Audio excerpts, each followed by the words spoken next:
This is Josh Bycer from GameWisdom.com. I hope you enjoyed this Critical Thought, your daily discussion on game design. Hello everybody, and welcome to today's Critical Thought. Before we get going, thank you to 842 subscribers here on YouTube. We were at 843 earlier, but we lost one. But I'm sure we'll hopefully get more later tonight. We're getting almost to the halfway point to 900. And as of tonight, the voting's going to end for the 800 subscriber Let's Play vote. We have another vote in right now. We have a two-way tie between the Hitman 2016 play and a look at the golden age of casual games with PopCap's titles. Be sure to vote in any of the critical thoughts for your pick. After midnight tonight, we'll go by Sun and Death rules, and the next vote will get it. Before we continue on with the critical thought, I received a few comments regarding from one of the fans here about putting these videos on SoundCloud or other music or listening sites, and I just want to get your thoughts on it for those of you who watch this. Would you like to have these videos and other content made available? For those of you who don't know, the Perceptive podcasts each week are available on iTunes and on Google Play Store. And there's links to that on their respective pages on GameWisdom.com. But anyway, let me know in the comments below. For today's critical thought, we are talking about the importance of feedback when it comes to learning games. It's going to be based on this post, which should be somewhere up there right now. Feedback is a critical part not just of learning video games, but of just learning in general. It's something that we all make use of at one point or another in our lives. From the post, a major part of video game learning and feedback has to do with conditioning the player. And of course, there is the classic example of Pavlov's bell and how he conditioned dogs to drool at the sound of a bell. Now, to talk more about specifics and how all that works, I'm going to leave that to people or to psychologists who are probably more qualified than I am to talk about. But when it comes to video games, feedback is a critical measure for getting the player to either do or not to do something. And this is one of those topics where we can either spend a little bit of time talking about, or we could really go like 30-40 minutes easily. When it comes to game design, there are two key categories of feedback: positive and negative. Positive feedback is simple. It's conditioning the player to do something because there's a reward or a sense of accomplishment attached to it. Our example up there would be getting a star in a Mario game, which in turn will unlock new progression, and of course that cute little animation. But there are tons and tons of examples of positive feedback. From the giant level up sign you see in an MMO, the Final Fantasy Classic Victory theme, the Zelda treasure chest theme. We could easily spend a few minutes talking about all the themes stuck in my head right now. And even stuff like in casual games when you get a level up and unlock something new, or something pops up saying you've grown something else, share with your friends. The sense of accomplishment with positive feedback is a key motivator to get people to play. It's also a major part of gamification, which is a topic that I should really come back to and dedicate a critical thought. I think that may be tomorrow's critical thought, but we'll see. The general motivation behind positive feedback is you do something, and in return you get something that's going to condition you to, well, do it again. RPGs, especially MMOs, have definitely made use of this with the leveling curve. You kill an enemy, you get loot and experience. So obviously, let's kill more enemies and get more loot and more experience. And it goes on. Positive feedback can either be very covert or very overt, depending upon the design and the philosophy behind it. Even something as simple as when a set item or legendary item drops in Diablo 3, and you get the pop-up on your map, you see like the beam of light shooting up, that's all there to elicit a response in you and to let you know that something good just happened. In more covert ways, we can even see this with something as simple as points that you get when you go shopping, or discounts when you have like your membership card. These are ways of conditioning you to use this or buy something, and you'll get something in return. Again, positive feedback is about that. It makes you want to keep doing something. Negative feedback is, well, obviously the opposite. It's something designed to stop you from doing something. The ever classic joke of, I go to the doctor and I tell him that it hurts when I do this, and the doctor says, well, don't do it. That's pretty much negative feedback in a nutshell. It's a lot more, I guess the word I maybe use would be polarizing or more striking compared to positive feedback. Because negative feedback is all about loss or punishing the player. Some examples would be you run out of lives in a Mario game, it's game over. You try and jump into a pit of lava without fire protection, you're going to get hurt. Again, these are elements that are designed to dissuade you from doing something or to correct mistakes.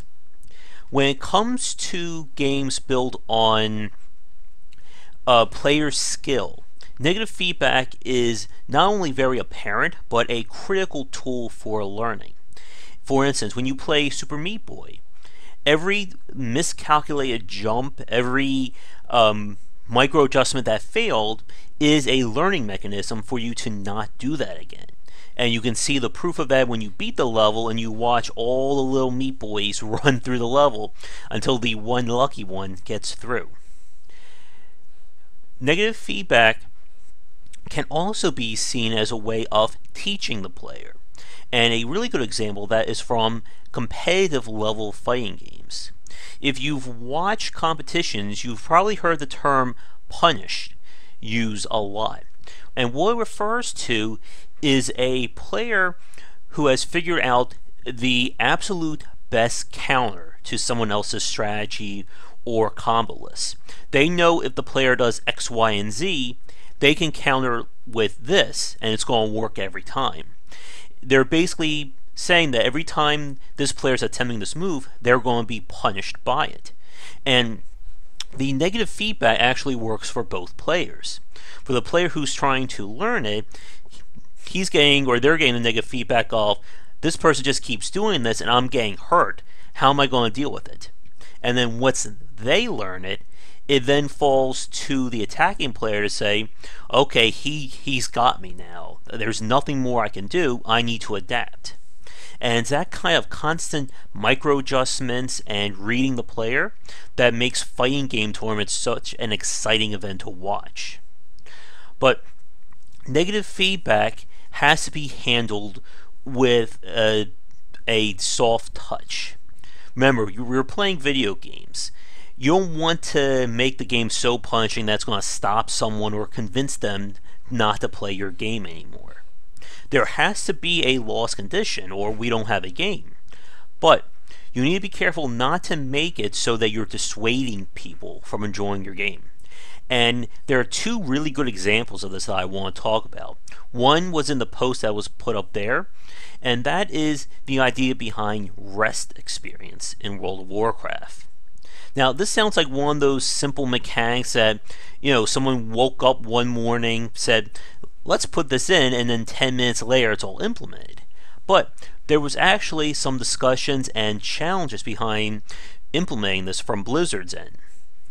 When Blizzard was creating the system, they wanted to create something to stop people from playing Warcraft for, 10, 15, 20 hours at a time. This was, of course, during the height of the addiction to video games, which is still going on, but during the early World of Warcraft days and EverQuest, the news really reached a fever. So, the first version of Rest Experience worked like this. Let's say this is my experience, like the amount of experience I get for killing an enemy, right here. What would happen is when the player spends too much time in World of Warcraft without going to rest in the inn, they'll become tired and their experience earned will drop down to here. Now, this is an example of negative feedback. You're being punished from playing the game too long, so you need to log out. But this obviously angered testers and people playing, because it's essentially the game punishing the player from keeping playing their game. And like I said, you never want to punish the player and convince them not to play. So what Blizzard did, which again it's very subtle but it's a genius move on their part, is turn it around. What they did is now this became the average level, or the average amount of experience you would get. Whenever you rested or logged off in an inn and come back, you would get rest experience, which would give you a bonus amount of experience earned at this point. So what they did was essentially reverse it. So the punishment became the norm, and what was the original experience became the bonus. Instead of punishing the player for logging off, now they're rewarding the player from logging off and then coming back to get more experience, ergo leveling faster. Now, another example, and this is one that I've been watching with Clockwork Empires, works on the similar concept but with different mechanics. Gaslamp has been struggling and debating and altering the game to try and essentially force the player to use their resources. Because if there is no need to use resources while you're building your city, then there's no challenge and the game becomes boring. The original form of this was in the form of repair trunks, which for those of you who are going to be playing Clockwork Empires 1.0, you will never have to experience. What it was simply a tax that for every resource or item consuming module you built, you had to repair the trunk after so many days of in-game time. And you use different tiers of repair trunks depending upon what that module was. If you run out of trunks or you don't use them, your modules stop working. This was a way to get the player to use their resources and to add a sense of progression or tax as their settlement built up. The problem, once again, though, is very simple. It's punishing the player for progressing. Basically, what they're saying is, you can't build a big enough settlement because we're going to increase the gamer tax, or the amount of busy work you have to do. And going back to a previous critical thought, this becomes a false choice and just, well, fat in the game design. Because there is no decision around this. There is no greater thought. It's basically forcing the player to do extra clicking and extra use of the UI for no other reason. And a lot of people didn't like it. So what they decided to come up with was, instead of punishing the player by making them use resources, they're going to reward the player for using resources. And what they did was they created a new resource for called paper stacks. And how it works is, before, you used to be able to set up mineralogy reports on any node that's there on the map for free. This lets you see the resources in the land and lets you know what you can use for mining. What they've done is, now in order to use or do a mineralogy report, you have to consume the paper stacks. And again, it's one of those things that, like, to your ear, like at first thought or first heard, it doesn't sound that big of a difference. But from a psychological point of view, there is a pretty big difference there. The repair trunks was punishing the player for growing their settlement. The mineralogy reports and basically using resources to do these actions is rewarding the player for growing their colony to allow them to use these resources to get new options. And again, it's that difference between positive and negative feedback. When it comes to video games, most often you should always look for positive feedback solutions to motivate the player to do something. Even if you don't want them to do something, it's still always beneficial to try a positive version before you go to negative. And again, the reason is psychological. If we're being rewarded for doing something, we're going to keep doing it. And that makes it more pleasing for us to do it. If we're being punished, yes, it's a lot more focus, but it can go too far. So many games built on roguelike elements become so punishing to play that it gets to the point where it's like, well, if I die, there goes 5-10 hours of my work. Do I really want to start over again? Now, with that said, of course, we can talk about Iron Man rules and the allure behind that, but that's going to be way too long. So let's wrap things up here. If you have any questions regarding positive or negative feedback, be sure to leave them below. Make sure to, of course, vote for the Let's Play. See if we can break that tie. And once again, thank you to 842 subscribers here on YouTube. I hope you're enjoying all the content, and be sure to subscribe to the channel if you are.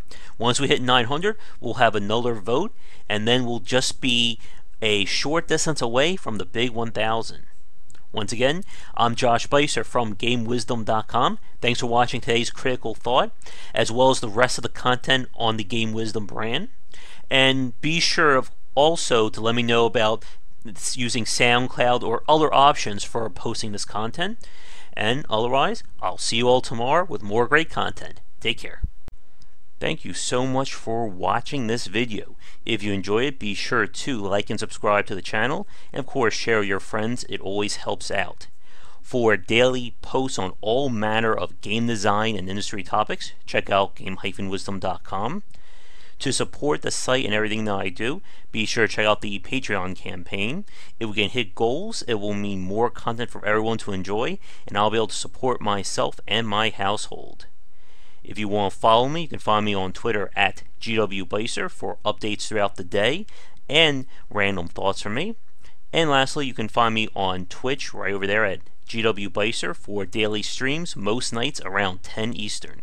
Thanks again for watching the video, and be sure to check out more great content coming to the Game Wisdom channel real soon.